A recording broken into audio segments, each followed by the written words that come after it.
Tired of the everyday grind? Ever dream of a life of romantic adventure? Want to get away from it all?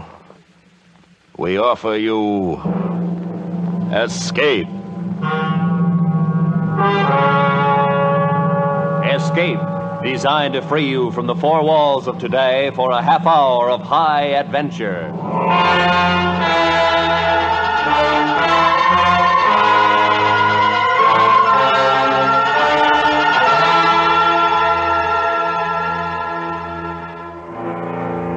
You are high on the frozen slopes of a great mountain, terrified and caught in a blizzard, while the thing for which you've been hunting has suddenly become the hunter. And if it finds you, then for you and your companions, there can be no escape.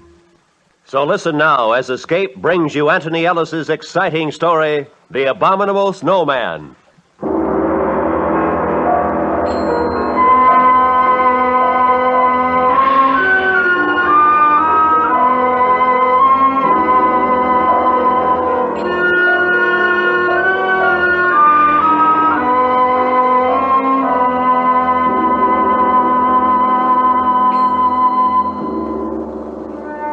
Our first bit of luck was when we hired our Sherpa guide, Nasang.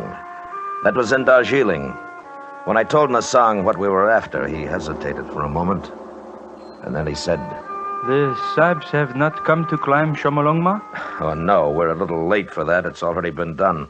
The other two Sahibs and myself are here for the reason I told you." Meto Kangmi? That's right. The Sahibs always hire me to climb the mountain with them, but never this. Are you afraid of them? I have seen one. You've seen one? Yes, many of us have seen them. Wait a minute. Alan. Yeah. What's up? I'm interviewing a Sherpa in here. He says he's seen one of the things. Hey. Where's Frank? Went out to get some tobacco. Yeah. All right, come on in. I think this is our man. All right. Nasang, this is Mr. Ferris. Sahib? Hello, Nasang. Nasang was telling me about what he'd seen. Go ahead, Nasang. It has a face that is evil. And when it saw me, it uttered a strange cry and bounded away. Sometimes leaping, sometimes running with great strides. It was dusk, and after a moment I lost sight of it in the snow. Where were you? With the French expedition. It was at 19,000 feet on Shomolungma. How far were you from it? 30 feet, perhaps 35. You're sure it wasn't an ape? I am sure. There is no ape in the Himalaya to make such a track. What about bears? This too I have been asked. But does a bear walk always upon its hind legs? Well, that's enough for me. Alan? Yeah, he'll do. Yeah. But if you want the job, Nasang, you're hired. You are going to try to capture a Yeti? Yes. It will be a difficult thing. But I will serve with you.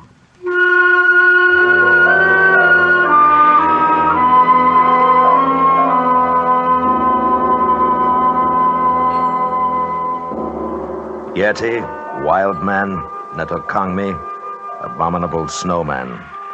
That's the name the natives had for the things, and Alan Ferris, Frank Davis, and I were going to try to get one.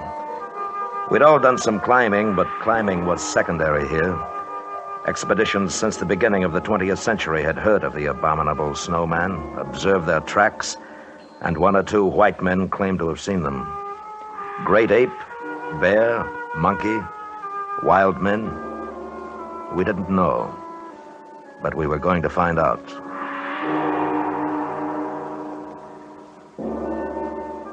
Four weeks later, we were in the Rongbuk Valley for our interview at the monastery with the Lama.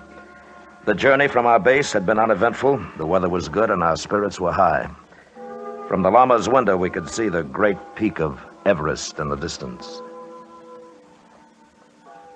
Why, gentlemen, do you desire to capture Meto Kangmi?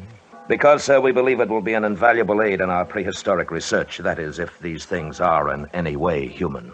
And for this reason, then, you have formed the expedition? Yes.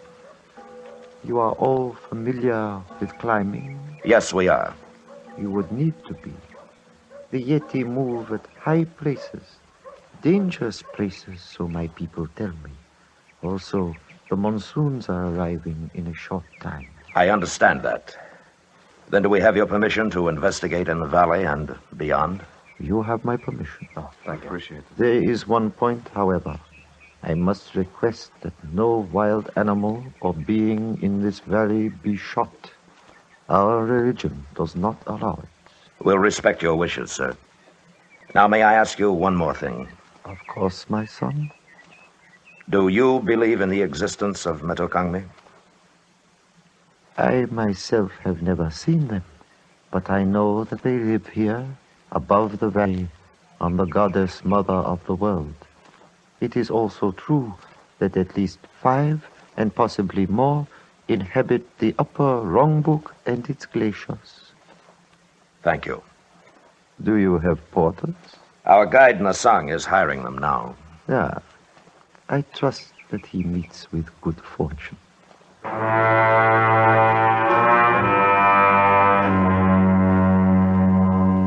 The old man, with great dignity, bowed slightly to us, and we were dismissed. But I thought I saw the shadow of a smile on his lips as he turned away. And it wasn't long before I found out why. Nasang returned to us in our quarters, and his face warned of bad news. Sahib, I am unable to hire any porters. Why not? They know the purpose of the expedition. They will not go. Why? They are afraid. The snowmen? Yes. They live in peace with them. They wish no trouble. They are afraid. Well, all right. It'll be rough, but we can't waste time talking them into it. The monsoons will be coming in a couple of weeks. It's not the same as climbing Everest. We'll travel light, just the 4 of us, set up a base and start hunting. All right with you fellows? Yeah, sure. Nasang? I will go with you. I am not afraid. Good. Well, let's take a look at the map. Now, we'll each carry a capacity load. We should be able to make this point below the glacier in 2 days. That's 16,000 feet. And if our abominable snowmen are in the vicinity, we've got 2 weeks to find them. When do we start? Tomorrow. Good. Well, that's it. Paul? Yes, Frank. One thing. What do the natives mean when they say they don't want any trouble with the things? Superstition, probably. Oh, no, Sahib. It is not superstition. It is because the Yeti are cannibals. That is why the porters are afraid.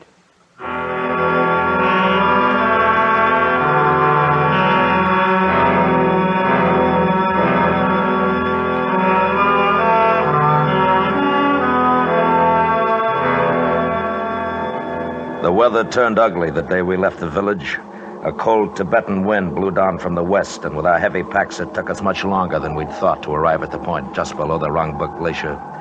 We set up our camp and made ourselves as comfortable as we could. The next morning wasn't so bad. There was a heavy overcast, a promise of snow, and the peak of Everest looming over us was shrouded in clouds. The 4 of us sat in the tent looking at our charts and drinking hot tea. I figured it'd be easiest if we started at the East Glacier. It's only about 3 miles from here, and with the weather as stinking as it is, we won't run too much of a risk. What do you think, Paul? Well, that sounds all right. What do you say we split up? You and Nasang, Alan and me. We'll work up on either side of the ridge, here. And if we spot any tracks, fire 2 shots. Yeah, good enough. Now, the big thing, though, no matter what, don't shoot at the thing if you do see it. Okay? Okay. All right. If we lose touch with each other, we'll meet back here at 5. All right, let's get going.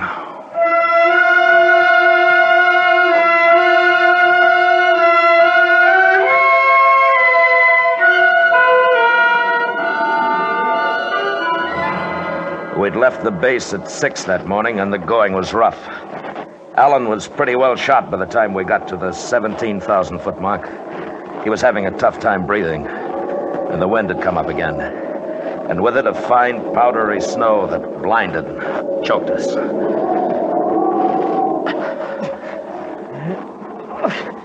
Hey, I gotta take 5. All right. Here, move over here.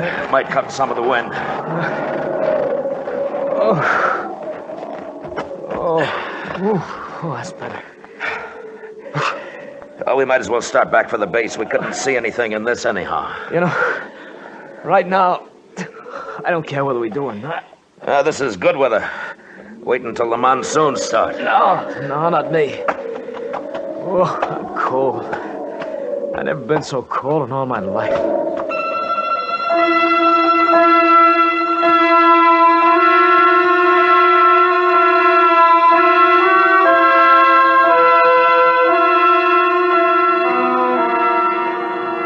We stayed in the half shelter of an overhang for 10 minutes, and the wind was quieter and the snow had let up.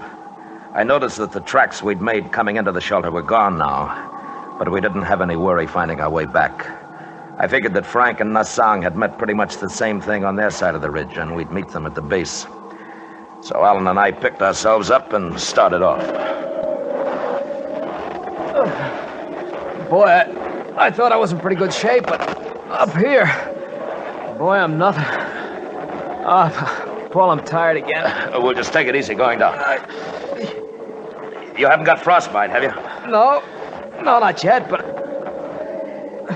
What? The left there. Yeah. They're not our tracks, are they? Not unless you took your boots off on the way up. Must have just passed by. It must have seen us. Yeah. Come on. We were looking at a set of tracks newly made in the fresh snow. And they'd passed so close to our shelter that the thing must have known we were there. They weren't the tracks of a bear or an ape, but more like a splay-footed naked foot. The tracks of the Abominable Snowman.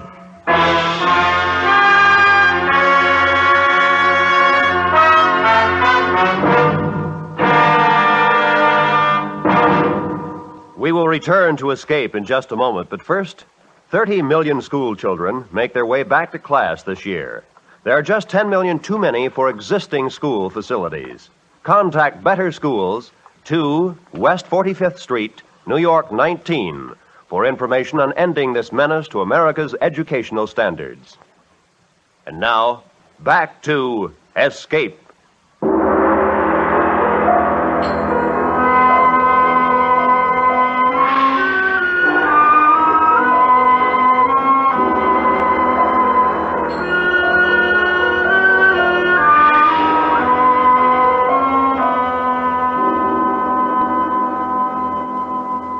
We began to follow the tracks, and for a while, perhaps 150 yards, it was easy. And then the thing made a leftward traverse down a deep slope. We could see the prints clearly, angling with a sidestep, as sure-footed as a mountain goat, except that it was walking on 2 legs. This way, Paul. Take it easy, Al. Getting steeper. Boy, that thing sure can climb. Hold up. Alla. I think Hold it! And he dropped out of sight over the lip of the crevasse. We weren't roped together. I got as close as I dared to the edge. The loose snow crumbled away from my outstretched body. And I looked down into the blue-black darkness below, falling away into nothingness. He was gone. Finished. All I could think of was the noise he'd made when he went over. Surprised, angry, then silence. The crevasse might have been 500 feet, or 5,000. Snow started to fall again. Big flakes this time and wet. I stood up, and across the gap 20 feet away, I saw the tracks of the thing, continuing on and away until they became lost in the blank whiteness of the glacier. It had jumped and landed still upright on the opposite side. I went back to the base. And an hour later, Frank and Nassang returned. I told them, and we were quiet for a long time. Then... Paul, are we going out again tomorrow? Why not? I just wanted to. We should go back. It is an omen. I tell you, he was going too fast. He didn't have a chance to see the crevasse. That's not an omen, it's bad sense. Metokangmi cannot be caught. We'll catch him. But there are only 3 of us. If we had a few more men... I tell you, the thing was so close that if we'd looked up at the right time, we'd have seen it. You think I'm going to give up now? Next time we'll get it. There was no chance to get Alan out, huh? No. You think if we went back... Listen, you think I don't want to? He's gone. I tried, but he's gone. Okay. Okay. Wish that wind had let up. Maybe by morning. We'll try again tomorrow.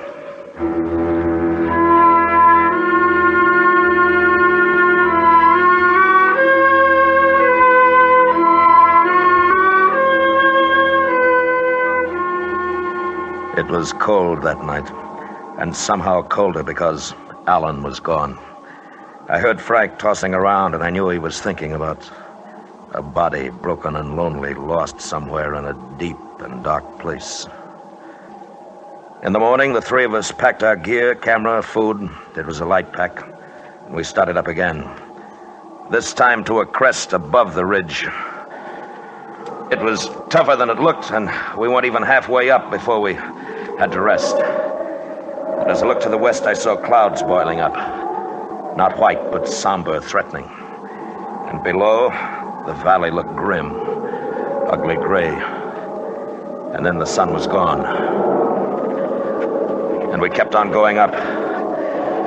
And then I had a strange feeling. It was nothing I could see, nothing I could hear, only a sensation of being watched, followed. Wait a minute. See something? No. I have felt it too, Sahib. Something following us? Yes. It is Metokangmi. How do you know? It can be nothing else. At this height, there is nothing else that lives. Maybe it's curious. No, don't turn around, Frank. Listen. When we get up to the crest, you 2 flop down. Stay in sight of the slope here. What are you going to do? Move around the hump and watch. If it thinks we're all together, it may come close enough to give us a chance to get it. You better watch your step. It looks nasty. I will. Now, come on. It took us another 15 minutes to get up to the crest, and then Frank and Nasang hunched down to rest. They were in clear view of the slope we just ascended. I moved back out of sight and made my way toward the hump, which backed a long shelf on the north side of the crest. In a couple of minutes, I lost sight of them and of the slope. The wind had increased, and the clouds had spread now to become an iron gray canopy over the mountain. It was getting colder again. I don't think it took over 5 minutes to reach my lookout point.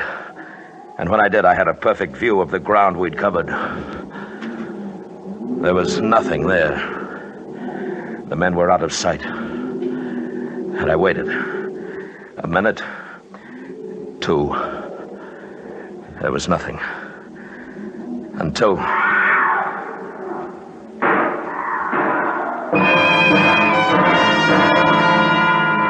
It came, carried on the wind, a cry and then shots.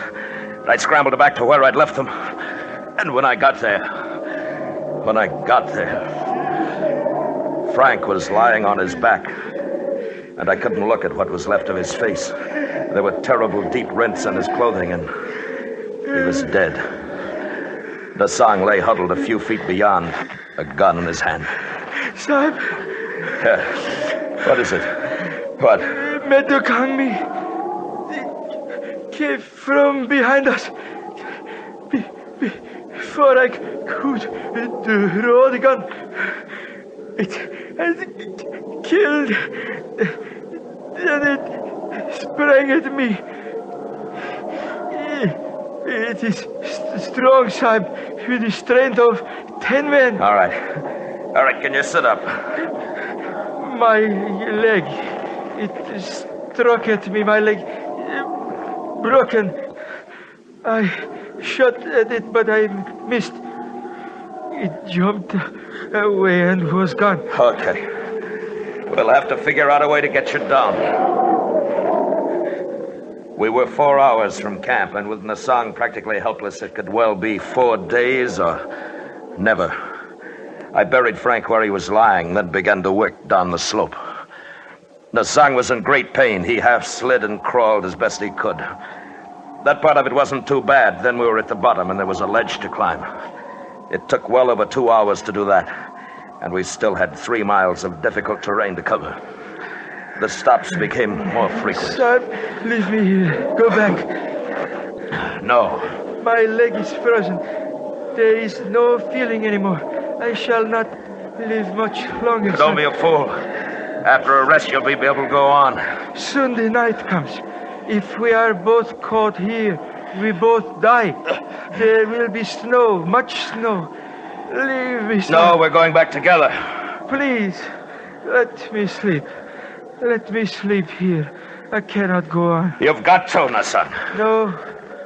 No more. The ridge is only about a half mile from there. It won't be too bad. No, let me stay. Nasang. Let me sleep. No, come on, Nasang. Come on, you're not going to sleep. Sahib, You'll be all right. Behind you, Sahib. I turned, and for an instant I saw it outlined against the snow, crouching, of medium height. It was covered with thick hair. The face was reddish and bare, a semi-human face, and it was not an ape. The thing made a tremendous leap and was gone, but I'd hit it. I knew I hit it. Takangmi, that was he. Did you kill it? No, I don't think so. Then it will be back. It has tasted blood. You must leave me. No, get up. Get up, come on. Let's go.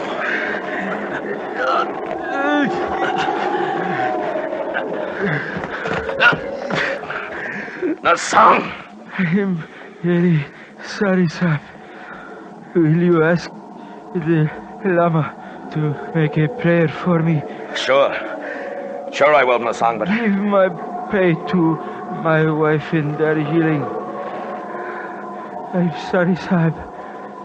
I die. Nasang? Nasang?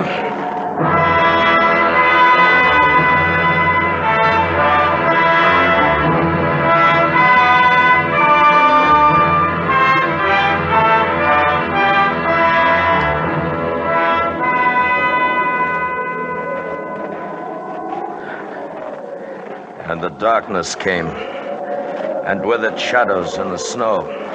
Every hillock, mound became the thing, motionless, waiting. In my mind, I kept seeing it, its long arms, powerful, and the dreadful claws it must have possessed. I carried my gun in my gloved hand, but I knew that I couldn't fire it unless I was barehanded. And that meant my hand would freeze to the gun. And then suddenly I felt myself slipping.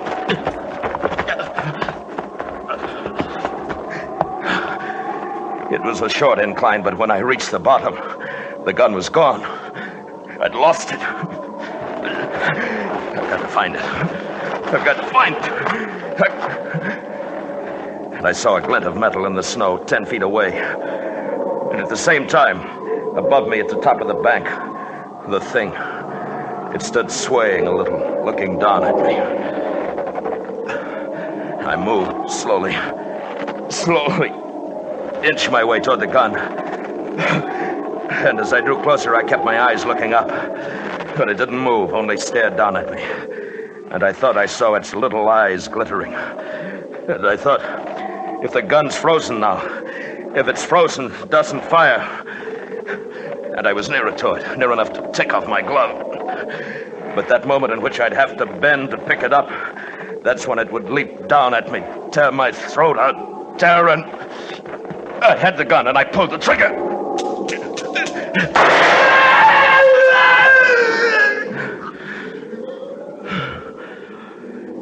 And it lay there, strange and terrifying, its blood staining the snow. And it looked at me. Looked at me until the sound died away.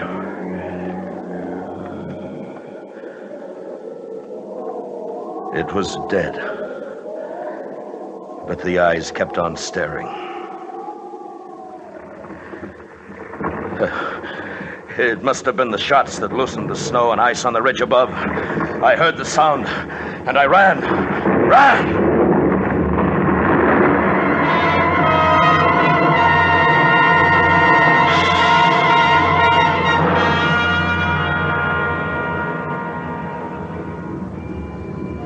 It passed me and swept on down toward the valley, the thunder of it dying in the distance.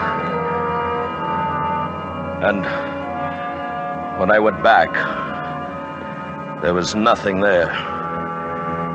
It was buried somewhere under tons of snow. I made my way back to the Wrong Book Village. I don't remember how. I didn't remember anything for 2 weeks after. But I'm alive. And I'm not going back there again.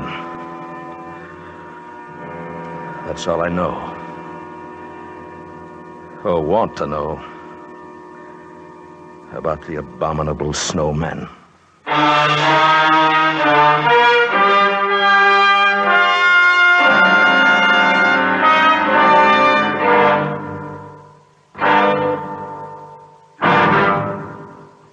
Escape has brought you The Abominable Snowman, written and directed by Anthony Ellis, starring William Conrad as Lane.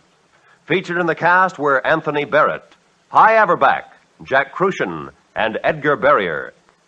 The special music for Escape was composed and conducted by Leith Stevens. Next week. You are a passenger aboard a submarine making its last peaceful voyage across the sea. While unknown to you, the captain has a plan, which, if it succeeds, will mean for you and the entire crew a fate from which there can be no escape. So listen next week, when Escape will bring you Marion Mosner and Francis Rosenwald's exciting story, The Log.